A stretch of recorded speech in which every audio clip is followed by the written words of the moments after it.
Hello everyone and welcome back to my YouTube channel. तो आज मैं आप सबके लिए लेके आई हूँ ट्विस्टेड फिट ऑफ लव का एपिसोड 39। तो एपिसोड 39 स्टार्ट होता है और हमें सीन दिखाया जाता है जहाँ पर हम देखते हैं कि जो लूचॉन होता है वो आया होता है रात में। तो जहाँ पर दौले उसे देख लेता है और कहता है तुम यहाँ पर क्या कर रहे हो। लूचॉन कहता है कि मैं यहाँ पर गिफ्ट दे आया हूँ।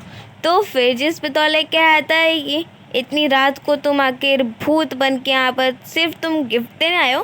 तो कहते कि आओ मैं तुम्हें एक बात बताता हूँ। और फिर उसे बताता है कि एक्चुअली ना फेंगशी ने उसे बुलाया है। और फिर ये दोनों यहाँ पर एक बेट लगाते हैं कि कल वेडिंग के टाइम पे जब दोंगी और फेंगशी की वेडिंग होगी तब कौन आके वहाँ पर अड़चने पैदा करेगा। तो फिर लूचॉन के हाथ कि देख लेना क्राउन प्रिंस और फेंगवान आएंगे। अब जहाँ पर जो हमारा दौला होता है वो कहते हैं कि देख लेना तुम कि मुरोंगी आएगी वो ना अपने पैसे का हिसाब लेने। अब यहाँ पर इन लोग के बीच में 20 टेल्स की हो जाती है, शर्त लग जाती है। अब जहाँ पर जैसे दौला अपनी बात ख़त्म करता ही है कि तब तक वहाँ पर मुरोंगी सच में आ जाती है और वो कहते कि लगता है कि कोई मेरे पीठ पीछे मेरी बुराइयाँ कर रहा है। और फिर वो ना अच्छा खासा गिफ्ट देती है और कहती कि चलो इसका पैसा तो मैं ना फेंगशी से नहीं लूँगी। और वो ये भी कहते दौले को कि वो फेंगशी को बता दे कि एक्चुअली जो मुरोंगी है वो फेंगशी से पिंग पैंग हाउस में मिलने वाली है। अब यहाँ पर जो बेचारा दौला है वो तो अपनी शर्त हार गया होता है। तो फिर वो कहता है चलो उधार पे ले लो, बाद में लौटा दूंगा मैं तुम्हें। और यहाँ पर हम देखते हैं कि इन लोग को पिंग पैंग हाउस में जहाँ पे लोग ड्रिंक कर रहे होते हैं। अब यहाँ पर जो मुरोंगी है वो कहती कि कहीं तुम्हारी वाइफ को बुरा तो नहीं लग रहा होगा कि तुम यहाँ पर आ गए। वो कहते कि टेंशन मत लो, वो अच्छी है, आई मीन वो समझदार है दोंगी हूँ। और फिर यहाँ पर बात बात में जो हमारा फेंगशी है वो कहता है कि सबको लगता है कि तुम तो हर एक पैसे को मतलब लेती हो, हर एक पैसे का हिसाब रखती हो, पर किसी को ये नहीं पता कि एज आ हाउसशैन की प्रिंसेस तुम ना बस यहाँ पर एक एक पैसे को इकट्ठा करी हो ताकि जब हाउसशैन एक बार फिर से खड़ा होगा तब तुम उसमें अपनी इन्वेस्टमेंट दो के सबके दे के सबकी हेल्प करोगी। अब यहाँ पर जो फेंगशी वो प्रिंस और यहाँ पर जो मुरोंगी है वो प्रिंसेस, तो ये दोनों का जो आइडेंटिटी है वो तो जल्दी किसी को पता नहीं है जैसा क्राउन प्रिंस हुए। इसकी वजह से ये लोग कहते हैं चलो हम लोग की किस्मत एक जैसी है तो हम लोग इसी पे टोस्ट करते हैं। और फिर जो मुरोंगी वो कहती है कि बिजनेस वूमेन बनना कुछ ज़्यादा बेहतर है प्रिंसेस के हिसाब से, क्योंकि प्रिंसेस रहेंगे तो सबकी नज़र हमारे ऊपर होगी। अब यहाँ पर फिर से जो मुरोंगी है वो एक बात कहती है फेंगशी को कि देखो जो फेंगवान है वो तो अभी भाग गया है, मतलब तो इसकी वजह से तुम क्यों ना मेरे साथ आ जाओ जिससे बाद में तुम फ्यूचर में एम्परर बन सकते हो। और एक तो तुम्हारी जो गर्ल दोंगी वो मेरी जितनी अच्छी भी नहीं है और तुमने जो भी मुझसे कर्जा लिया है वो सब मैं माफ़ कर दूंगी। तो फेंगशी कहता लगता है कि मैंने आपसे कुछ ज़्यादा ही कर्जा ले लिया है ना। बट यहाँ पर जो हमारी मुरोंगी है वो तो लगा जैसे सच में दिल से बात बोल रही है। और फिर वो कहते टेंशन मत लो, कल मैं तुम्हारी शादी में पक्का आने वाली हूँ। और फिर वो टाइम को याद करी होती कि जब वो गई थी और जो एलेक्स फ्लावर था, एलेक्स का जो पेड़ था उसमें से उसने वो फ्लावर का एक ब्रांच ले लिया था। उसी को देख के वो मुस्कुरा रही होती है। और फिर यहाँ पर हम देखते कि फाइनली वो दिन आ गया होता है और यहाँ पर जो क्राउन प्रिंस है वो भी आए होते हैं। अब जैसे इन लोग का मैरिज स्टार्ट होता ही है कि तब तक वहाँ पर फेंगवान आ जाते हैं और वो कहते हैं कि फेंगशी तुम अपना सील मुझे दे दो जिसकी वजह से तुम बच जाओगे, ना तो एम्परर तुम्हें छोड़ेंगे नहीं। अब यहाँ पर जो फेंगशी है वो कह रहा होता है कि आखिर आप यहाँ क्या कर रहे हो। तो फिर बाद में फेंगशी कहता है क्यों ना हम लोग थोड़ा अकेले में बात करें, बिकॉज यहाँ पर तो आपको पता है कि कितने सारे मेरे गेस्ट आए हैं, सब नाराज़ हो जाएंगे।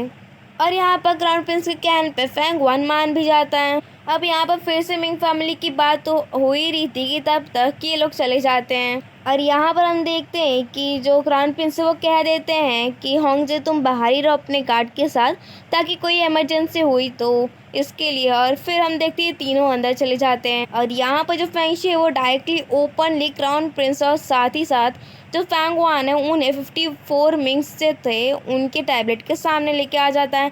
तो जहाँ पर अब यहाँ पर जो क्राउन प्रिंस है वो ना एम्परर की तरफ छोड़ के डायरेक्टली आ जाते हैं फेंगशी की तरफ। और वहाँ पर जाके वो जो रिचुअल होता है उससे करने लगते हैं, मतलब आत्मा की शांति को लेकर। और यहाँ पर जो फेंगशी है वो अपना सारा का सारा राज खोल देता है कि हाँ सच में मैं हूँ फेंगशी ना कि फेंगशी। और फिर वो उसे कहने लग जाता है फेंगशी कि देखो तुम अपना गुनाह कबूल कर लो तो हम लोग तुम्हें छोड़ भी सकते हैं। बट यहाँ पर जो फैंगवान है वो तो मानने को तैयार ही नहीं था। वो कहते कि मिंग फैमिली धोखेबाज है धोखेबाज है। तो यहाँ पर जो फेंगशी है वो कहता है इंस्ट्रूमेंट ऑफ सरेंडर, जिसे सुनते ही जो फैंगवान वो कहता है कि अरे ये तो ख़त्म हो गया है, और वैसे भी तुम आखिर कैसे प्रूफ करोगे। तो फिर जो फेंगशी है वो ना इंस्ट्रूमेंट ऑफ सरेंडर वाला जो होता है वो बॉक्स निकाल के देता है, जिसे देख के फैंगवान कहते हैं कि ये पक्का झूठ है, इतना तो मुझे पता है। तो फिर जो फेंगशी वो कहता है ओह तो तुम्हें इतना विश्वास है कि फेक है, तो क्या तुमने जो एम्परर को दिया क्या वो असली था। आई मीन जो तुम्हारे पास था तुम्हें क्या लगता है कि वो असली था। तो फिर यहाँ पर क्राउन प्रिंस कहते हैं कि मैं प्रूव कर सकता हूँ कि जो फेंगशी के पास है सरेंडर वो सच में असली है। अब यहाँ पर जो बेचारा फैंगवान है वो तो बुरी तरीके से फंस गया होता है दोनों भाइयों के बीच में। अब यहाँ पर एक फ्लैशबैक दिखाया जाता है कि जब क्राउन प्रिंस आए थे यहाँ पर चेस खेले तो इन लोग के बीच में और भी बातें हुई थी जो अभी तक हम लोग को बताई नहीं गई थी, बट मैं बता रही हूँ कि जो क्राउन प्रिंस है वो कहते कि तुमने मार्क्यूस एनिंची को मतलब नीचे ला दिया और अब तुम चाहते हो कि तुम फैंगवान और लू यूथोंग को भी नीचे लाओ, है ना। मुझे सब पता चल गया कि तुम मिंग फैमिली के डिसेंट हो, आई मीन उनकी यंग मास्टर पेंगशी हो। अब यहाँ पर जो क्राउन प्रिंस है वो एकदम इमोशनल होके ब्रदर बोलते हैं, तो जहाँ पर जो फेंगशी है वो भी खुद को कंट्रोल नहीं कर पाता। और फिर यहाँ पर क्राउन प्रिंस कहती कि तुमने मुझे पहले क्यों नहीं बताया, जब हम लोग साथ में बचपन में पढ़ाई किया करते थे तब तुमने मुझे क्यों नहीं बताया कि तुम ही मेरे भाई हो। जब तुम नोबल कॉन्सर्ट के साथ आए थे, I mean noble consort Fang के साथ, तब तुमने ये बात मुझे क्यों नहीं बताई। तो फिर जो फेंगशी वो कहते हैं मैं तो मुश्किल में नहीं डाल सकता था, अगर तुम्हें ये राज पता चल जाता तब तो बहुत ज़्यादा मुश्किल हो जाती। अब यहाँ पर क्राउन प्रिंस कहते हैं कि चाहे जो कुछ भी हो अब मैं ना आपकी हेल्प करूँगा। आप अब की बार बताओ कि अब की बार आपका टारगेट कौन है, लू यूथोंग या फिर फैंगवान। तो जहाँ पर वो तो अभी तो कुछ बताया नहीं जाता है, फेंगशी बताता नहीं कि आखिर उसका नेक्स्ट टारगेट कौन है। बट जो क्राउन प्रिंस है वो कहते कि चाहे कुछ भी हो मैं आपके साथ रहूँगा। अब यहाँ पर फिर हम देखते कि दोनों भाई मिल के फैंगवान के साथ झगड़ा करना शुरू कर देते हैं। तभी वहाँ पर होंगजे आता है और वो कहते कि आप प्लीज़ यहाँ से चले जाओ, और फैंगवान भागते हुए बाहर आ जाता है और जो होंगजे के साथ वो दोनों भाई मिलके लड़ाई करने लगते हैं। तो फिर हमारी डोंगी देख लेती है और फिर यहाँ पे बहुत ज़्यादा लोग आ जाते हैं मारने के लिए। यहाँ पर जो बेचारी डोंगी है थोड़ा मिसबैलेंस हो जाती है और वो देखती है कि जो उसका हाथ है ना वो तो गायब हो रहा है।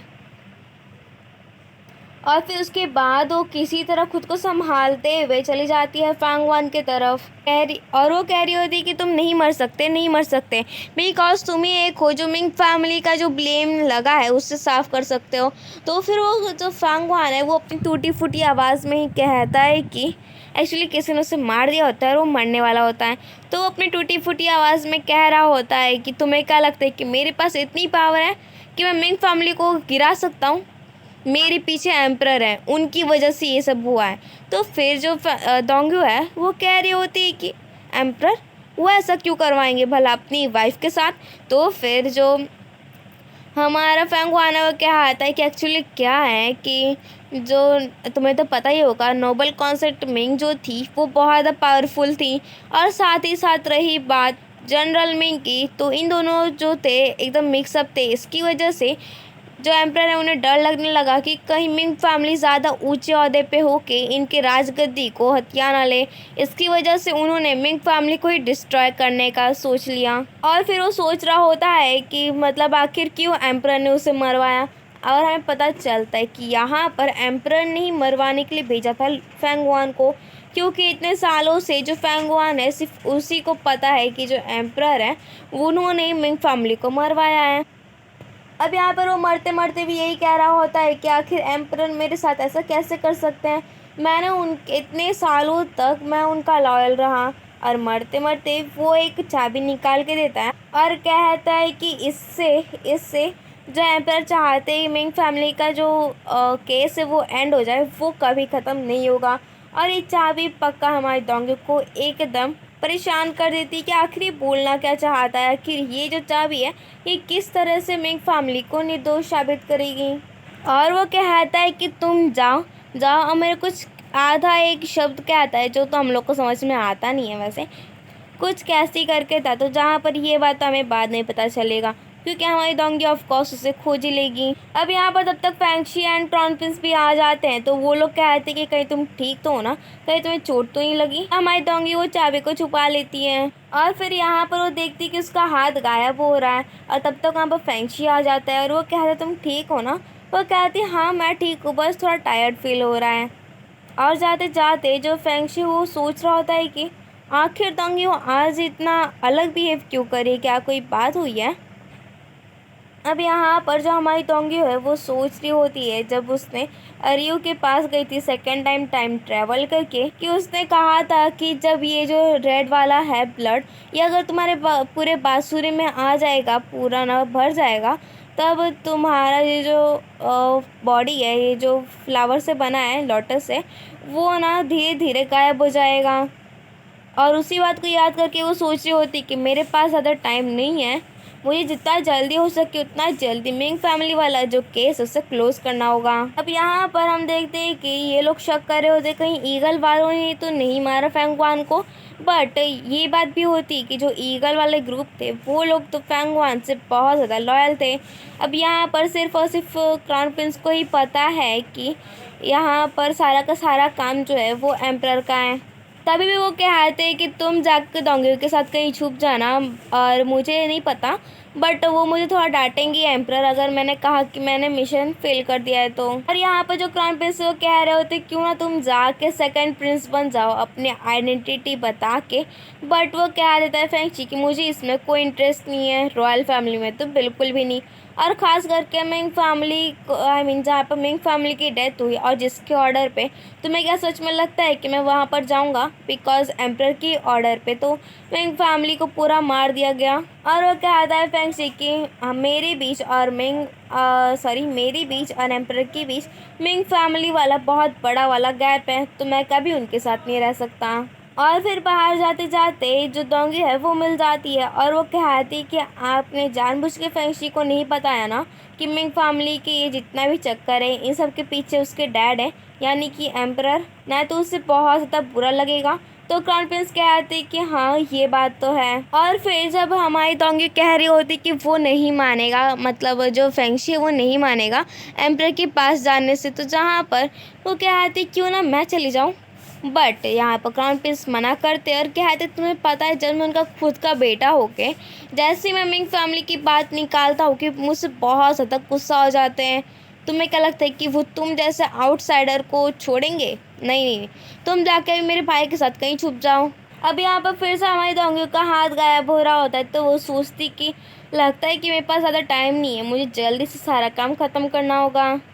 यहाँ पर हम देखते हैं कि जो फैंक्शी है वो ना फैंगवान का जो टैबलेट होता है उस पे उसका नाम लिख के उसे जला देता है, और कहता है कि मॉम ये देखो मैंने फैंगवान को भी मरवा दिया। और वो टाइम याद करता है कि जब जनरल मिंग जो थे वो कह रहे थे एम्परर से कि सच में ये लोग मुझे फंसाने की कोशिश कर रहे हैं, बट जो फैंगवान है वो आगे आता है और वो कहता है कि एक्चुअली क्या है ना एम्परर, इतना तो आपको पता होगा ही कि जो जनरल मिंग है बहुत ज़्यादा पावरफुल है, तो मेरे अंदर इतनी हिम्मत नहीं है कि मैं साफ साफ वो जो हाउशेन के साथ इन्होंने जब हाउशेन के साथ मिले हुए थे उस टाइम का मैं जो है पेपर वो आपके पास दूँ, इसको से मैंने उसे सीक्रेटली आपके पास भिजवा दिया। तो फिर जैसे जनरल मिंग कहते हैं कि ये बात को कंफर्म करने के लिए लुई तोंग कर सकता है, तो लुई तोंग भी साफ साफ मना कर देता है। और फिर उसके बाद वो अपना जो जेट सील होता है पैंगशी वाला वो निकालता है और कहता है कि यही मेरी आइडेंटिटी है, बट यही मेरी जान का खतरा भी है। तो इसके लिए वो कहता है कि मैं अब पैंगशी नहीं बनना चाहता, मुझे सिर्फ और सिर्फ फैंगशी बनना है। और ये बात सारी देख लेती है हमारी डोंगी छुप के। और फिर हम देखते हैं जहाँ पर जो डोंगी है वो और फेंगशी आए होते थोड़ा बाहर खाना खाने के लिए। तभी हमारी डोंगी की नज़र जाती है एक अच्छे खासे टी हाउस पे, बहुत अच्छा चलता था वो। तो पूछती कि आखिर ये अचानक से बंद क्यों हो गया। तो यहाँ पर फेंगशी उससे बताता है कि एक्चुअली ये फेंगक्वान का है, इसकी वजह से अब फेंगक्वान मर गया है तो सारे के सारे लोग उसका जो है वो अपने अंडर में ले रहे हैं। तो यहाँ पर डोंगी सोच रही होती कि ऐसे तो उसके पास बहुत ज़्यादा होंगे कैपिटल में, तो क्या पता वो चाबी का जो ताला है उसे मैं खोज लूँ। तो फिर वो उससे पूछने लग जाती है कि आखिर और कौन कौन से ऐसे काले धंधे हैं जो फैंगवान किया करता था, क्या तुम मुझे बता सकते हो। बट वो कहता है तुम्हें क्यों जानना है, मतलब कोई बात है। वो कहते हैं कि नहीं बस ऐसे ही मुझे भी जानना है, आई मीन कैलकुलेट करना है कि आखिर उसने कितने पैसे इकट्ठा किए होंगे। तो हाल फिलहाल में जो फेंगशी है वो तो अभी कुछ बताता नहीं है। और इसी के साथ हमारा episode 39 of twisted fit of love ये पर खत्म। Thank you, bye bye bye.